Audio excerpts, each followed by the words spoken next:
现在是开学季，如果这个时候家里的小朋友咳嗽，是不是特别烦恼？我隔壁家阿姨几个孩子咳嗽以后，尝试了很多方法，也吃了很多药，迟迟不见好转。刚好附近有一个老中医告诉他一个食疗方，可以针对润肺止咳，非常管用。今天就把这个方法分享给大家。首先准备10克白茅根，白茅根是一种性质寒凉的中药材，可以清热解毒，预防上火。接下来再准备10克甘草，甘草也是可以润肺止咳，有一定的清热解毒作用。接着把白茅根和甘草清洗干净，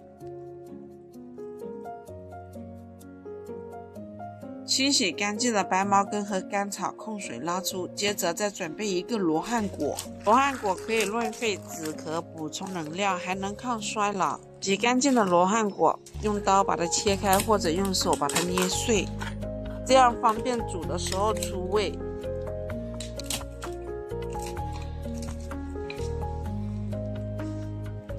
接下来把所有的食材全部放入养生壶里，然后加入大约1200毫升左右的纯净水，按花茶的键煮20分钟。20分钟之后，这一个咳换塔水就煮好啦。把它倒入杯子里，趁热的时候喝，效果会更好。喜欢的朋友不妨收藏起来试一下。我是新妈，如果喜欢我的视频就关注我吧。感谢您的观看，我们下个视频见。